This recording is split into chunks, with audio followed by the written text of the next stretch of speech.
All right, it's being recorded. Perfect.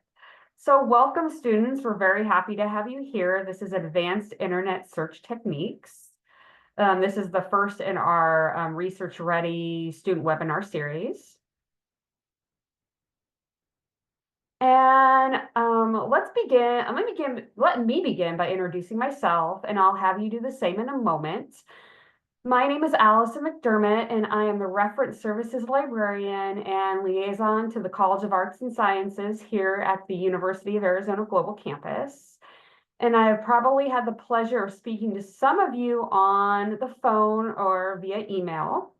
And I am a California native. I grew up in Northern California, but I currently live in Central California. And I am here because I know that there is a lot of confusion as to when to use the library and to when to use the web to locate information. And I know that there is also confusion regarding what information to trust on the web, since anybody can post anything online. And my goal is to clear up that confusion today and teach you some awesome tips and tricks to help you get the most out of your internet searches. Oh, I skipped. So from here, I was going to hand it over to you guys. You can drop this in your chat, whatever you feel comfortable sharing, your name, whatever city or state you're calling in from. And in a word or two, why are you here? Even if it's, my teacher told me to come. And while you do that, I'm just gonna, welcome you guys again. We're so happy to have you here. We love doing these webinars for students. We love teaching guys how to research and find the information you need. So we're very excited to have you here. I have somebody from Pennsylvania. That's interesting. Tennessee, Arizona. Nice. Texas. Wow. Kimberly, you want to know the difference of when to use the library and the web? Oh yeah, we're definitely going over that. Okay, thank you guys so much for sharing. So I hope that by the end of this presentation, you'll know the when and why to use the web to locate information, tips and tricks to get the most out of your internet searches, and then how to determine if a source on the web is actually even credible or is something you should use or not.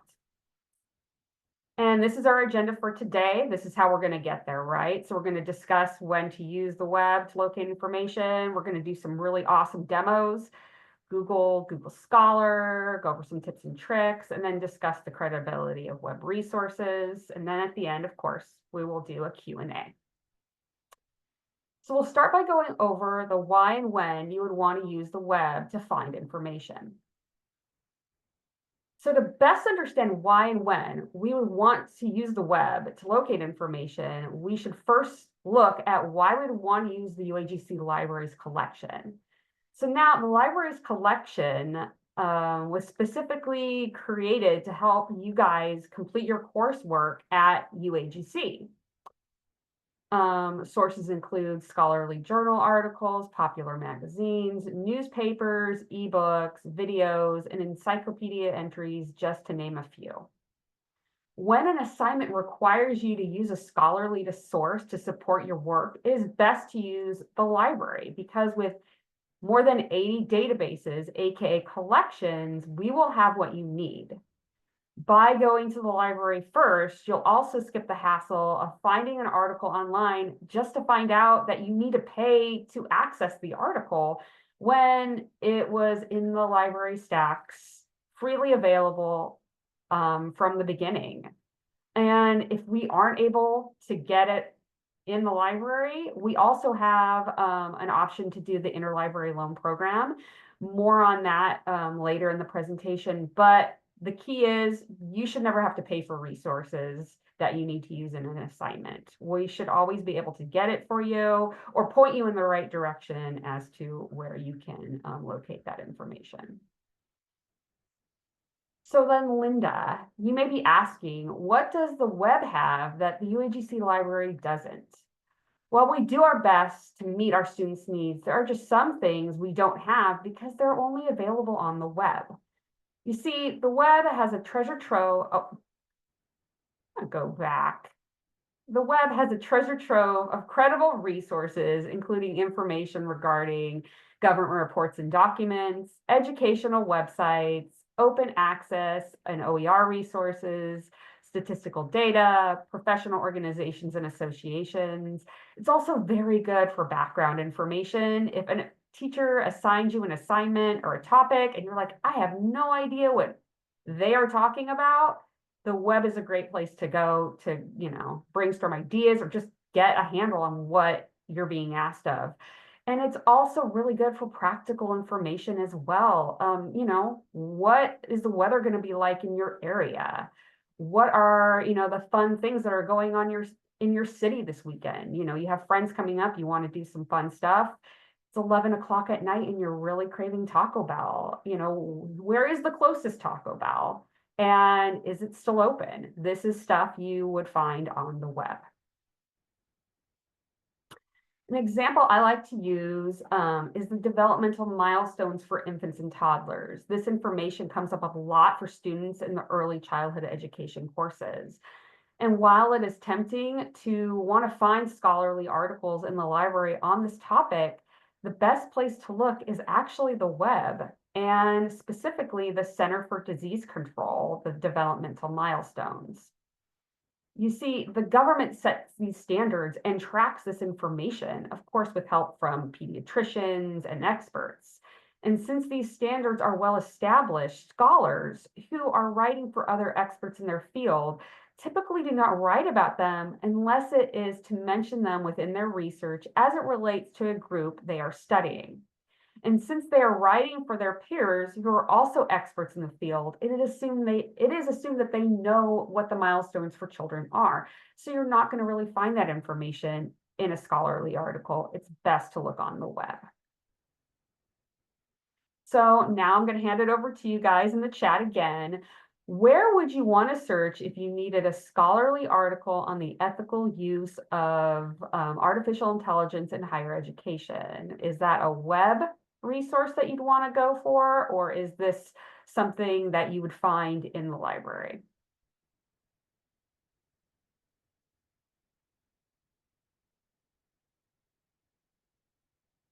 Okay, Lillian says web. Wow, a lot of you guys are saying web, and you could go to the web for this type of information. However, since it's a scholarly article that's being asked, the best place would actually be the UAGC library.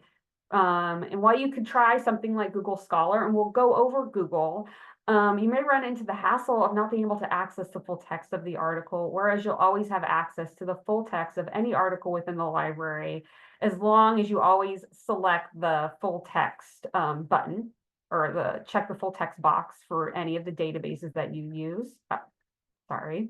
Another pro tip I'd like to point out is if you are looking for scholarly peer-reviewed materials, you should always select the scholarly peer-reviewed button, and that way all your results will come back scholarly peer-reviewed.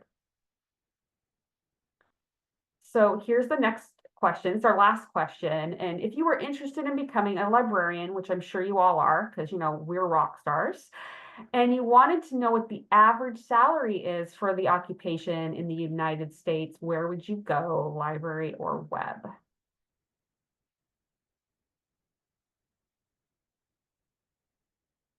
Web. Yes, that is correct.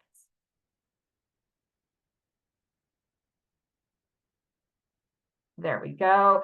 You would primarily find this information on the Occupational Handbook and Occupational Outlook Handbook. And this is from the U.S. Bureau of Labor Statistics. Again, the government tracks this type of statistical information.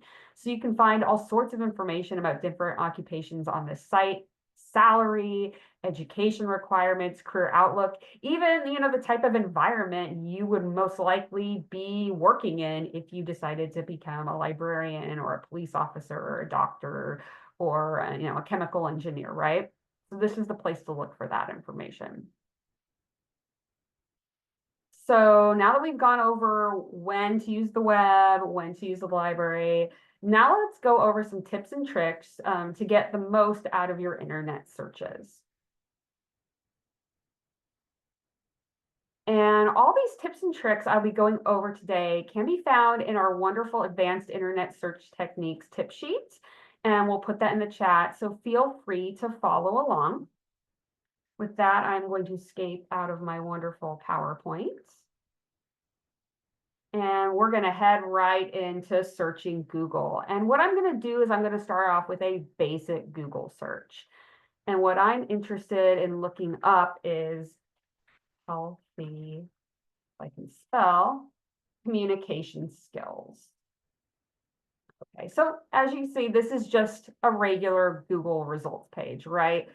One of my new favorite things as a librarian, or as a researcher, as a person on this planet, is the AI overview by Google Gemini. If you ever want to get some background information, this is a great place to look. It will even show you where it's pulling the information from. That said, that shameless plug said, if I go scroll down, here are some keywords or terms related to healthy communication skills. I have stuff from an organizational website, some videos, Harvard University, 8 ways to improve your communication skills. So I got some great stuff going on here. One of the things I always prefer to look at when I'm doing a Google search is how many results I'm getting back. Now, things can get pretty crazy with Google. And as you can see right now, I have over 349 million results. And that's just way too much, right?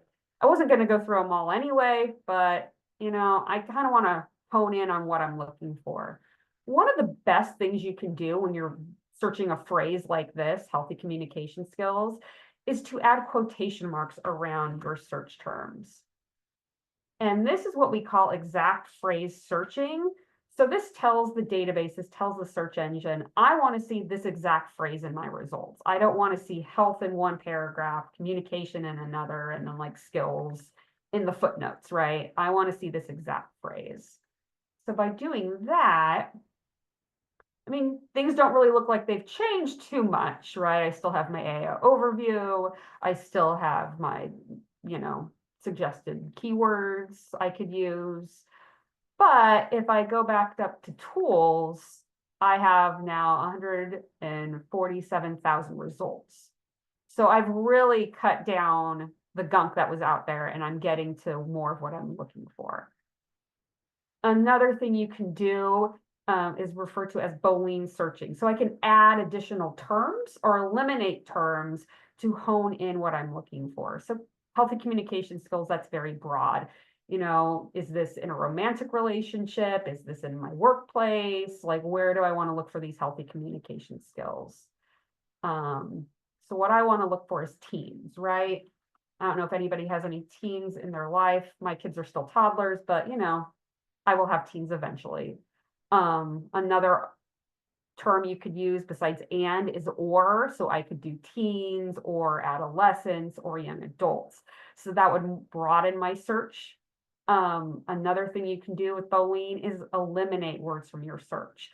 So an example I always love to use is if I was interested in finding out more information about dolphins in Miami, that's a hard search because if I typed in dolphins in Miami, I would get a lot of information about the NFL team. And that's not what I was looking for. So by doing not football, not sports team, I would get more resources honed in on what I was looking for. But we're just going to stick to healthy communication skills and teams. And I still got my generative AI, but if I'm looking at my results, communication skills for teens, 20 parenting tips, tips for teens, building healthy communication skills. So again, this is a lot more of what I was looking for. It's looking great, right? One thing I'm noticing is the type of sites I'm getting are all over the place, though. I'm getting some commercial sites, I'm getting organizational sites, so I kind of want to hone in on that too, because, and we'll learn this as we go on in the presentation, some sites are just have more credibility than others, right? Government websites, educational websites, considered more credible than I would say, a commercial website. So in order to do that, I'm going to type in site colon. So for website, site.edu. And then I'm going to search again. So now all of the information I'm getting back is from educational websites. So again, I've really, hunkered down and got to what I feel like I was looking for. And if I go back up to the tools, I can see I now only have 700 results. So a lot better than what I was getting when I was getting millions of results. Another thing I can do that, well, at least I'm seeing right now is I'm getting a lot of PDFs. And that's interesting. So what if I just wanted to see just the PDFs? Another thing I could add to my long list of search criteria is file type colon PDF. And now all of my results have PDF, are PDFs, which is exactly what I was looking for, PDFs from educational websites. And if I go right here, now I only have 451 results, which is better than the millions and then the hundreds of thousands I was getting previously. And I know this can be very daunting looking at this right here, adding all these search terms, connectors, yada, yada. One thing I will point out is that Google does have an advanced search option. And I'm going to select that right now just to show you. So it looks very similar to our searches in, an advanced search in the library. But the search boxes are different. So this will allow you to include words, like all these words, exact phrase searching. And this explains it to you. This puts quotes around the word or your phrase. Any of these words, you can even eliminate words. That's an option. And then you can further narrow things down by a specific language, a specific region of the world. So say if I only wanted stuff from America or Britain or Afghanistan, I can limit it that way. When the information was last updated, this can be very helpful to make sure you're getting the most up-to-date information, especially if you were looking for news, like say a certain celebrity or a certain world event, past year, past month, past week. Again, the domain, .edu, .org, .gov, file type. So you can do PDF, HTML, Word document. And this is a new one that I'm really looking forward to using myself is the licensing. You can limit by licensing. So, you're trying to look for images or something and you're like, I really need to make sure it's covered by copyright. You can do that here. So free to use or share, free to modify, free to share, even commercially. So you can limit your results even further that way. And that in a nutshell is Google search, the advanced Google searching. Any questions? Allison, we have a really great question from Lillian. And she says, what are your thoughts on using AI and including something like search scholarly articles on? And if you don't mind, I was typing this out, so I'm happy Go for it. to Go for it, Anna. respond. Yeah, I think absolutely. that's such a great question, Lillian. I'm so glad you asked it.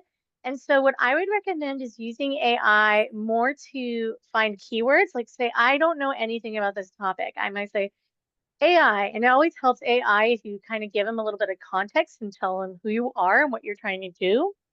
You get better results. So I'd say, AI, I'm a university student researching subject matter experts in the area of instructional design, and I need to find scholarly articles. Can you suggest some keywords I could use, or maybe some specific journals or databases I should search in? And then that way you can take their suggestions and plug them in and try them out. I've had a lot of success that way. Whereas if we just say, hey, why don't you go ahead and just give me a list of citations?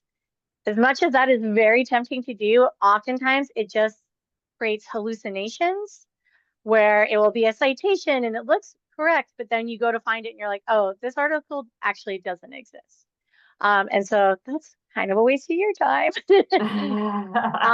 And so you end up having to do all this sort of extra work. So I would suggest using it more for brainstorming, topic exploration, than saying kind of handing over your searching to the AI. I hope that makes sense. You couldn't have said it better myself, Anna. And actually, Heather loves that and would like you to write that in chat, please, because it was perfect. Yes, you know, it's definitely great for brainstorming, but we come across that AI is great for brainstorming, but we come across that all the time where students will refer to scholarly articles that, you know, they found in, you know, Chat GPT, and they don't exist because, again, they hallucinate. So it's better to get brainstorm ideas, get keywords, and then go to the library and find that information. That was awesome. Great question. So now I'm going to get really quick back into my slides. And of course, an internet search would not be complete without a rundown of Google Scholar. Again, all the tips and tricks I'm going to discuss in this tip sheet, we're going to put in the chat. So feel free to follow along. Again, I'm going to escape out of my PowerPoint and I'm going to go right into Google Scholar. So Google Scholar is great because it gives you a simple way to access scholarly literature online, most of which is open access. These include articles, theses, court opinions, to name a few. And I'm going to start off with just a basic search, and I am interested in crowdfunding regulation. And that's provided me with 54,000 results. One of the first things I know I can do to get this down even further, because as you see, I'm getting stuff from 2017, 2018, a lot of the stuff like right here, 2011, too old for me. So what I could do right over here in the left portion of the screen is do a custom range. Right now, I'm going to do 2018 to 2024. And that got me down further, even more than half, so 16,700 results. Sure, you guys are all familiar with Google Scholar. If the full text is available, the link to that will be in the right portion of the screen. So not too bad. You know, I got 50-50 right on this page.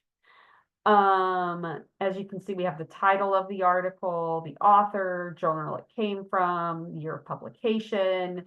If you have a Google Scholar account, you can, or not just a Google Scholar account, just a Google account, you can save articles to your folder. It will actually cite the article for you, which is very helpful. So you can just copy and paste this into a Word document, or if you have a RefWorks account, there's a link for RefWorks.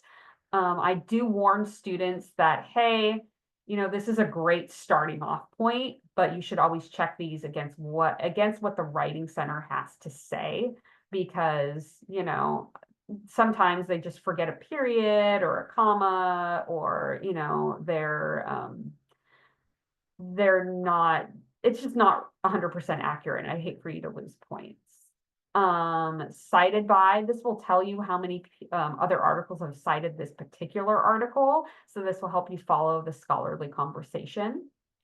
And then we also have related articles. So if you like this particular article, it'll tell you other articles that are very similar.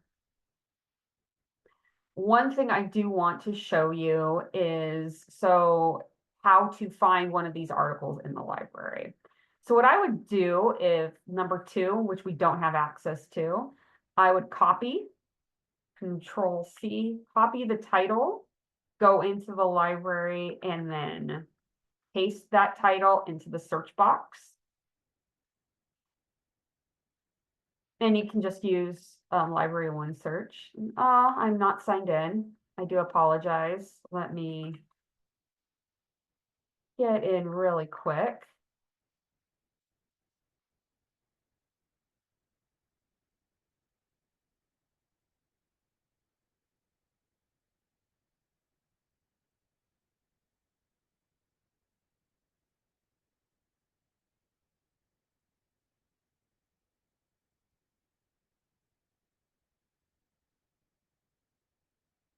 I was thinking, okay, there we go. And as you can see, as I've explained, we have this article in the library, right? So I found it on Google Scholar, did a title search in Library One Search, access options, check for full text. And then it's going to direct me to the ProQuest Central database where this article is available.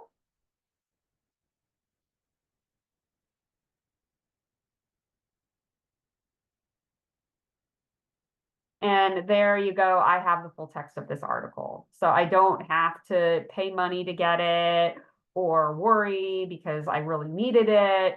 I went to the library and this is where it was. Going back to my results page, if I scroll all the way down, since I did the first one we couldn't get, let's do the second one, or the last one is not available. And same type of deal, gonna get out of there and then gonna copy and paste the title. So this one isn't available to me. Doesn't look like it's in the library, right? So what's a girl to do? Well, I can put in an interlibrary loan request for this article. And you do that by going to the library's homepage, selecting services, and then interlibrary loan. And this is going to tell you information about interlibrary loan, what we can get, what we can't get, how many can you request in a year. First things first, we can only get electronic resources. So articles, dissertations, book chapters. We can't get full books for you, but that's okay. If you ever need a full book for your research and, you know, of course, we don't have it, you can always go to your public library. Public libraries will usually have interlibrary loan programs and you can request it there. We do put limits on how many you can request a year. I will say I run the program and we don't really keep track. So unless you're bothering me every 5 minutes for a different article, you know, we'll fill them. So don't worry about that. You read all that information, take me to ILL.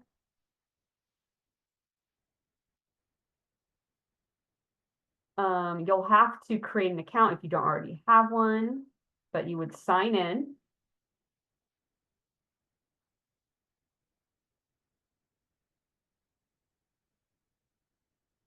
And then you would select create request, decide if it's an article or a book chapter. And then what you would do is take the information from this article. So the citation information. There we go. So author, journal, article title, the journal title, and then volume issues, however much information you can provide. And you would just fill that in and then submit the request. We say they take up to 3 to 8 business days, and that's about accurate. I mean, I've seen things take a couple weeks at the most, but usually we can get them in 2 to 3 days at the most. I've even had things filled within less than 24 hours. That said, if you're working on an assignment and the assignment's due tomorrow and you need an article or you want to put in an ILL, I wouldn't put an ILL request in for that. This would be something you have a couple weeks or at least a week to research. So that is ILL. One other thing I do want to show you really quick is that Google Scholar does have an advanced search option. And you can get to it by selecting the 3 lines in the upper left corner and then advanced search. And again, very similar to a Google advanced search, all these words, exact phrase, you can eliminate words from your search. This is very helpful if you know the specific author you're looking for, the publication you're looking for, or just want to put in a custom date range. But that is essentially Google Scholar, and of course, Interlibrary Loan. Just wanted to check in on questions, how everyone's doing. Sounds like So you far, guys, so good, so Allison. I far, think, so, yeah. oh, sounds good. Okay, I'm gonna jump back into my PowerPoint.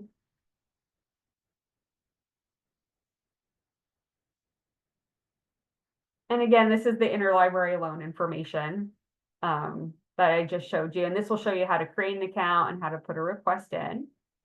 With that, we're going to go into evaluating web resources. Now that we have went over all the great places to find quality resources online, we're going to discuss how to evaluate them, right?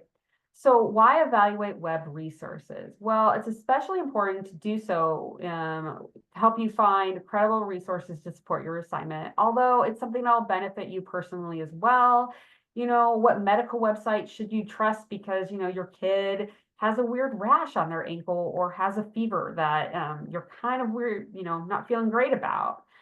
For your research purposes, it's of the utmost importance that you use sources that are authoritative, accurate, objective, and verifiable.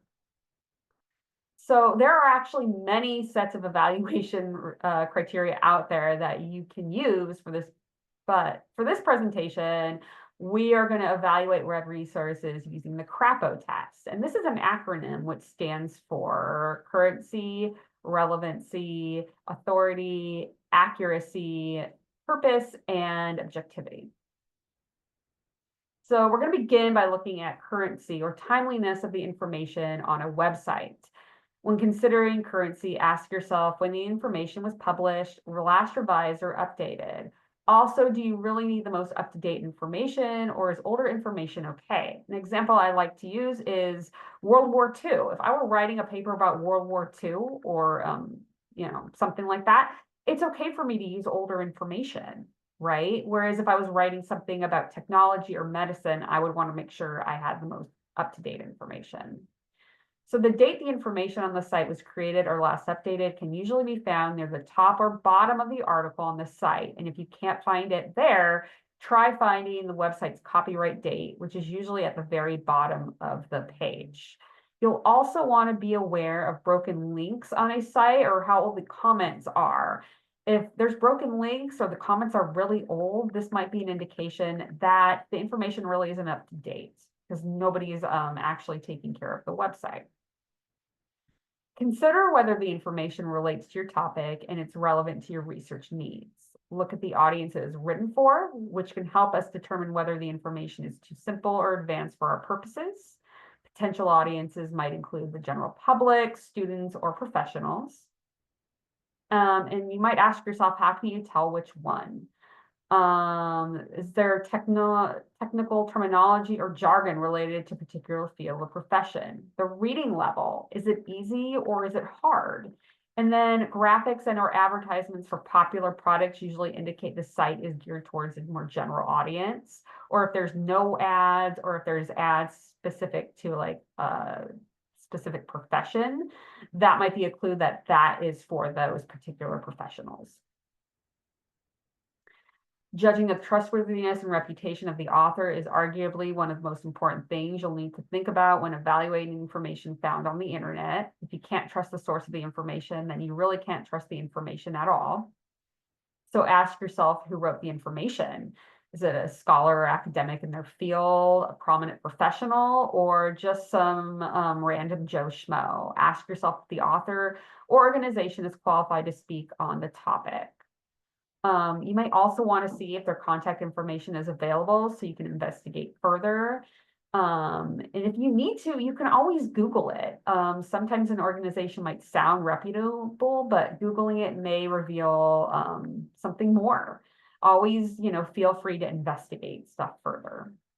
And I kind of touched on this earlier, but the domain type of a website can also give you a good indication of the source's authority. EDUs, educational institution, government websites. These are all considered highly credible organizational websites, usually for nonprofits. These are the ones you'd kind of want to look at the About Us or mission statement. And then, of course, commercial websites. They can be good too, but they're probably the ones you have to be the most leery of. So when checking for accuracy, it is important to look at how the information is presented. Remember, not only do you need accurate information, but unbiased information as well. One of the things you'll want to keep in mind or just look at is if it presents both sides of the argument, or does it favor one side over the other? Check to see if the information isn't just handpicked and the author is leaving stuff out just, to get their cause, to promote their cause. One of the things you can look for is the in-text citations or other documented evidence the website uses to back up their claims. If that's missing, that might be kind of something you want to steer clear of. Again, you can always check this evidence or these claims in just a Google search. And, of course, always be wary of errors in spelling, grammar, or punctuations.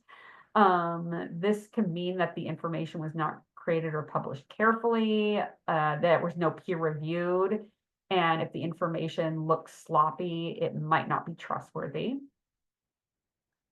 And here we have purpose, thinking critically about why the author went through the trouble of writing about something and publishing on the internet will help you uncover any potential biases in the source at hand. And if you can really rely on the information there, you want to ask yourself, why was this information created? Why did the author go through the trouble, right? Were they trying to sell, persuade, entertain? What was the benefit of them publishing this information online? Again, look at the About Us or mission statement sections, and this will always state the group's purpose. I've never seen an organizational website that doesn't have the About Us or mission statement. And you may also just want to Google the organization itself and just see if there's any current news related to them in their organization. And if it's hard to determine the author's intention, they might not want you to know, and in which case you should always proceed with caution. And lastly, objectivity is important to use objective resources that are free of biases. So check that both sides of an issue are addressed and that the author is not omitting language for their benefit. Always look at the information or the language that the author uses. Is it emotional or inflammatory, opinion, propaganda? Was it meant to persuade or inform? And here are some other web resource evaluation tools that we're going to share with you. SIFT, Stop, investigate the source, find additional coverage, trace the original. And then there's also evaluating sources. This is a great video we created, and then 4 moves and a habit. And with all that information that I have just dumped on you, the one thing, well, not the one thing, but one of the main things I want you all to know is that we are here for you. The librarians love working with students, and if you ever are just stuck and you need assistance, please reach out to us. We have 24/7 library tutoring. You can even connect with the librarian at 3 o'clock in the morning. We have phone hours Monday through Thursday, 1 p.m. to 5 p.m. Pacific Standard Time. And then you can also shoot us an email. And emails we answer within 1 business day. So we're always here for you. And if you've spent more than 20, 30 minutes working on research and you can't find what you're looking for, stop, give us a call, shoot us an email, reach out to one of our library tutors. And lastly, please join us for the rest of our Research Ready Demystifying Research series. In April, we have one on graduate research, and then in June, we have one on generative AI, and we're going to put the Zoom registration in there. And with that, I'm happy to answer any questions.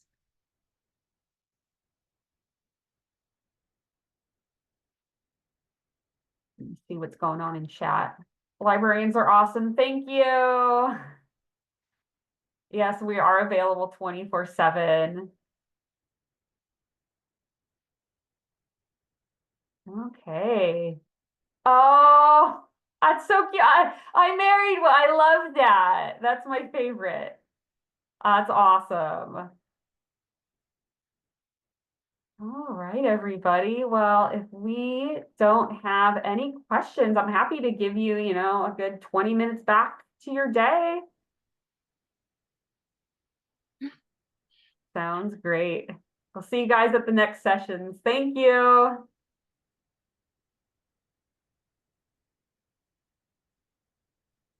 This was a wonderful session, ladies.